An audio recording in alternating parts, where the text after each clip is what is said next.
जितना प्यार भरेगा उतना ही कल्याण का मार्ग बनने वाला है।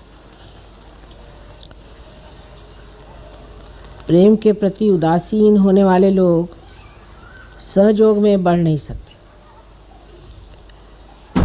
हम दूसरों को कितना प्यार दे सकते हैं इसकी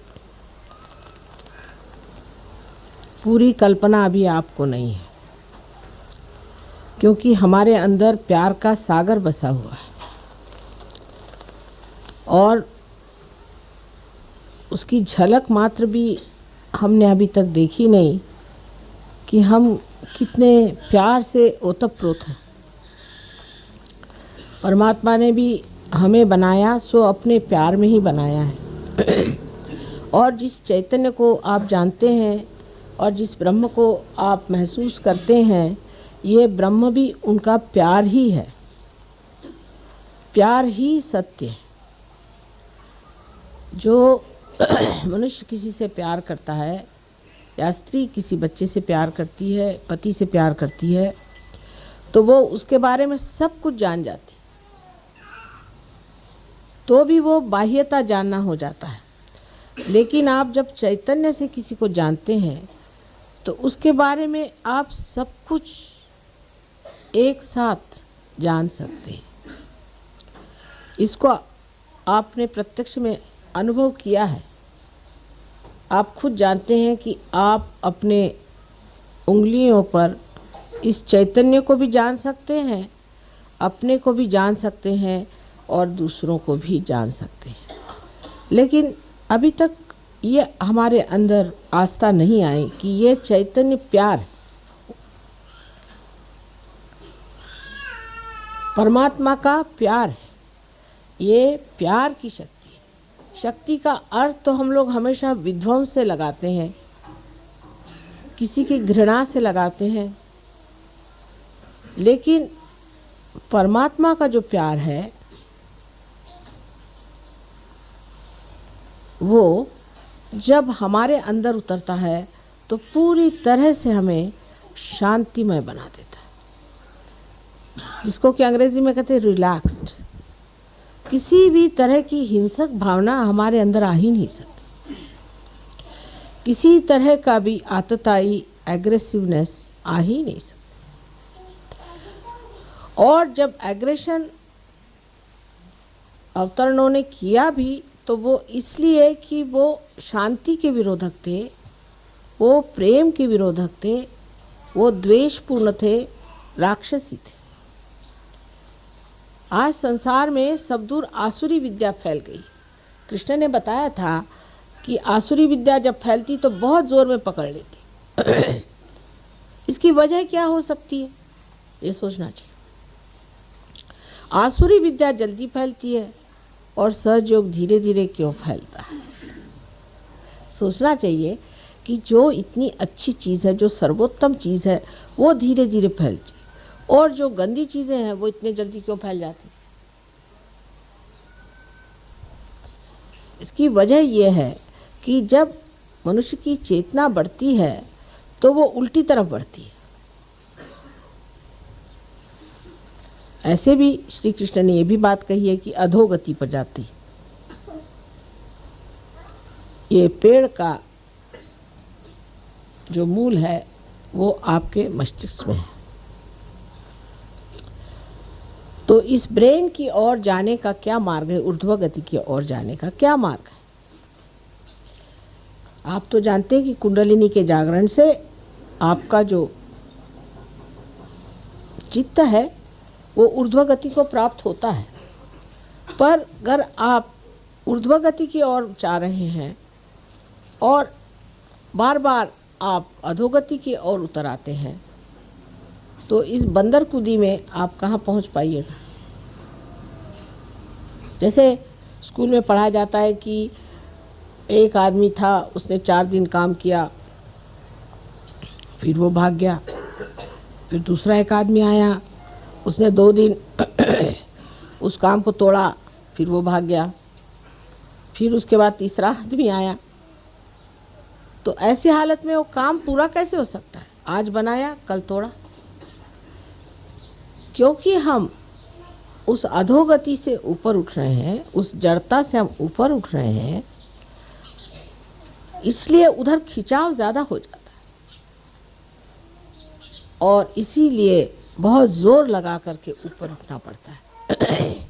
हालांकि परमेश्वर की शक्ति आतुर है कि आपको कमल के जैसे सुंदर ऊर्ध्वगति दान करें, और उसने प्रदान किया भी है।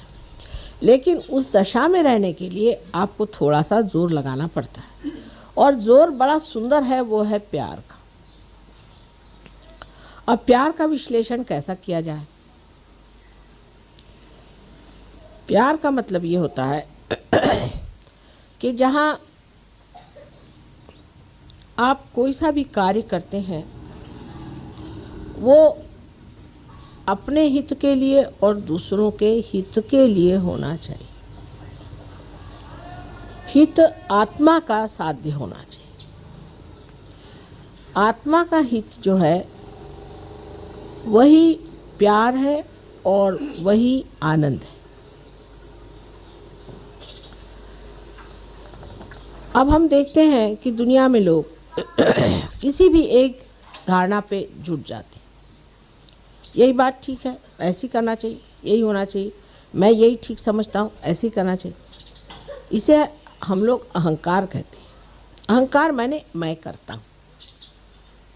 कितने बार आपसे मैंने बताया कि हम कुछ भी नहीं करते। कोई मरी हुई चीज़ को अगर हम दूसरी मरी हुई चीज़ बना दें तो हम क्या करते हैं?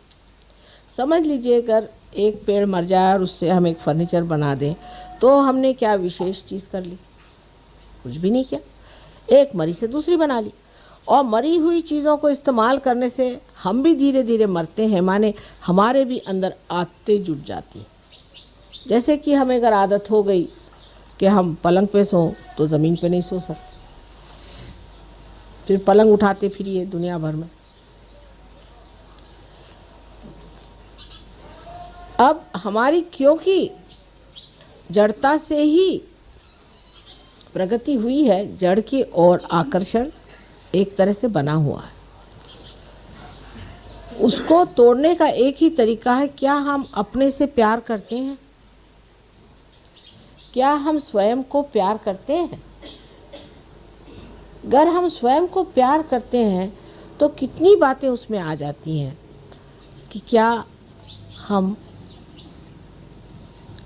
कोई सा भी कार्य करते वक्त अपना अपमान या उपमर्द तो नहीं करते। माने चिढ़ जाना, बिगड़ जाना, नाराज़ हो जाना, जिसके लिए फिर हम दुखी भी हों तो भी जिस वक्त हुआ सो तो उतर गई आपकी इज्जत। दूसरी बात, अगर हम अपने से प्यार करते हैं तो हमारे अंदर एक तरह की ऐसी व्यवस्था होनी चाहिए कि दूसरा देखने वाला कहे कि कोई संत खड़ा हुआ है। आप लोग सब संत हो गए, थोड़े अधकच्चे भी हैं, ये नहीं मैं कहती कि सब पक्के संत हो गए। अधकच्चे तो सही, पर हो तो गए आप संत। आप असंतों के जैसे तो घूम नहीं सकते। अगर आपका अब बर्ताव इस तरह से रहे कि जो एक संत नहीं करता, तो ये तो बहुत बड़ी अपनी हानि है। क्योंकि एक तो पहले आपको संत होना नहीं चाहिए था। नहीं होते तो लोग कहते चलो ये उचक्के ही हैं, चोर हैं, चलो इन पे तो ऐसे ही हैं, घुमा करते हैं ऐसे 2500। गलियों में ऐसे बहुत से देखे गए। लेकिन आप संत हैं तो उसकी एक अपनी हस्ती है जो कि माननीय होनी चाहिए, जिसको लोग माने। लेकिन माने कैसे अगर वो माननीय नहीं है? तो प्यार जब तक असलियत पे नहीं आता, जब तक असली प्यार नहीं होता है, तब तक झूठे प्यार से हम अपना उत्थान नहीं कर सकते। अब अगर हम अपना प्यार इस तरह से तौलें कि हमने अपने लिए क्या किया,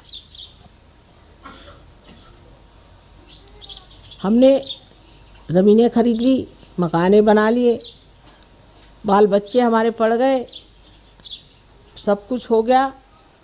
अब हमने अपने लिए क्या किया? स्वार्थ, स्व का अर्थ हमने लगा लिया क्या? अपने लिए हमने कौन सी सेवा की? माँ की सेवा तो बाद में होगी, पहले अपनी करो बेटे। अपनी सेवा में क्या प्राप्त होने का है, क्या हमारा लक्ष्य है, वो सोच लेना चाहिए। हमें क्या पाने का है? हमें पूर्णतया परमात्मा के साम्राज्य में अधिकार से बैठना है। उस अधिकार को हमें प्राप्त करना है। उसके लिए हमने कौन सी गतिविधियां की, कौन सी व्यवस्था की है अपने जीवन के साथ, कौन से तौर तरीके अपनाए हैं, ये सोचना चाहिए।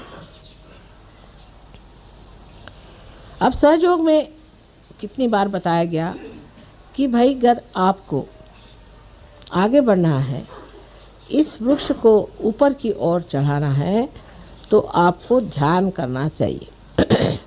अब इस पे लोग सोचते हैं कि माँ ध्यान से कैसे होता है? अब देखिए कैसे होता है। जब तक आप ध्यान नहीं करते हैं, मन चल बिचल थोड़ा सा रहता है। जब आप सहयोग के विधि के साथ ध्यान करते हैं तो आप निर्विचार में उतर जाते हैं। निर्विचारिता आपको शांति प्रदान करती है। अगर समझ लीजिए एक पेड़ आप लगाइए, वहाँ रोज़ भूकंप हो रहा हो, तो क्या वो पेड़ पनप पाएगा? जिस जगह शांति होगी वहीं न तो पेड़ बढ़ेगा। जहाँ अशांति है, जहाँ हर चीज़ हिल रही है, डावाडोल है, वहाँ क्या कोई पेड़ पनप सकता है?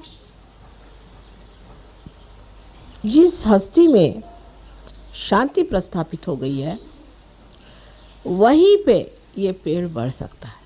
इसलिए पहले निर्विचारिता में उतरना पड़ेगा। उसके लिए ध्यान के सिवाय और कोई सा मार्ग मुझे नज़र नहीं आता। पहले ध्यान में स्थित होकर के अपनी निर्विचारिता हमें स्थित करनी चाहिए। कितने देर के लिए हम निर्विचार रह सकते हैं, ये सोचना चाहिए। जैसे अभी कोई सुंदर चित्र है, उसकी ओर आपने देखा और आप निर्विचार हो जाएं, तो सोचना चाहिए कि आपकी शक्ति बढ़ गई है। किसी भी चित्र के ओर देखने के बाद आप में अगर ऐसी भावना है कि ये चित्र अगर मुझे मिल जाए तो कैसा होगा, इसको कहाँ से खरीदना चाहिए, ये कितने का है, ये किसने बनाया, माने अगर विचारधाराएं शुरू हुई, तो ये समझ लेना चाहिए कि हमने इस चित्र से प्यार करना शुरू कर दिया है, अपने से नहीं।